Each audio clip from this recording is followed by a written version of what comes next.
جب جنگ ختم ہوئی تو 70 صحابہ شہید ہوئے، 69 کے جسم مل گئے، مگر حضور کے سگے چچا حضرت حمزہ کا جسم نہیں ملتا۔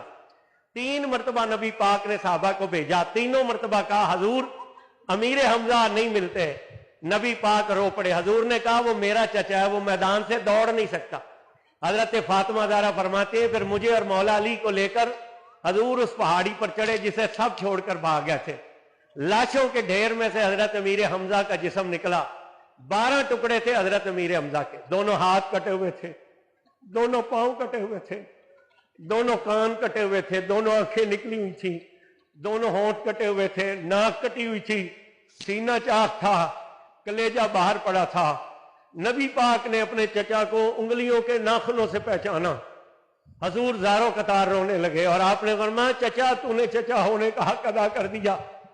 جب نبی پاک روئے نا تو حضور نے فرمایا انتا سید الشہداء، تو قیامت تک کے شہیدوں کا سردار ہے، اور اللہ نے جس دن مجھے کافروں پر غلبہ دیا ہے میں 70 کافروں کا یہی حال کروں گا جو انہوں نے آپ کا کیا۔ جب حضور نے یہ قسم اٹھائی تو دائیں کندھے کے قریب سے جبریل کی آواز آئی، اور جبریل نے اللہ کا سلام پیش کر کے کہا محبوب تیرا رب فرماتا ہے یہ انصاف نہیں ہے کہ ایک کے بدلے میں 70 کا مصلح کیا جائے، اگر آپ کرنا چاہیں تو آپ ایک کے بدلے میں ایک کا مصلح کریں، اور اگر آپ معاف کریں اور صبر کریں تو صبر سب سے بڑی عمل ہے۔ تو اب دیکھیے عام بندے اور نبی میں فرق کیا ہوتا ہے۔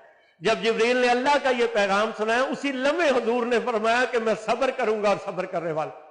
نبی پاک اتنا غم زدہ اپنے چچا کے لیے ہوئے کہ حضور کسی کے لیے اتنا نہیں روئے تھے جتنا حضرت امیر حمزہ کے لیے روتے تھے۔ نبی پاک نے 65 صحابہ کو ایک جگہ دفن کیا۔ حضرت امیر حمزہ کو حضور نے ارادہ کیا کہ میں مدینے لے جاؤں۔ جب ان کے جسم اطہر کو اونٹ پر لادا گیا اور اونٹ مدینے کی طرف چلا تو یہ پہاڑ بھی ساتھ چلنا شروع ہو گیا۔ تو حضور نے اونٹ پہاڑ سے کہا رک جا، تو اونٹ پہاڑ رو پڑا۔ اونٹ پہاڑ نے کہا یا رسول اللہ صرف آپ امیر حمزہ سے محبت نہیں کرتے، میں بھی امیر حمزہ سے محبت کرتا ہوں، جہاں جہاں امیر حمزہ جائیں گے وہاں میں جاؤں گا۔ تو حضور نے پھر انہیں یہاں دفن کیا۔ جب دفن کیا نا تو اتنی چادر نہیں تھی کہ ان کے پاؤں ڈھکتے ہیں، پاؤں ڈھکتے تھے تو سر ننگا ہوتا تھا، سر ڈھکتے تھے تو پاؤں ننگے، تو حضور نے پاؤں ننگے کر کے گھاس ڈالی، انہیں یہاں دفن کیا۔ نبی پاک مدینے میں گئے، ہر مدینے کے گھر سے رونے کی آواز آتی۔ حضور نے پوچھا یہ لوگ کیوں روتے ہیں؟ عرض کی اپنے شہیدوں کو روتے ہیں۔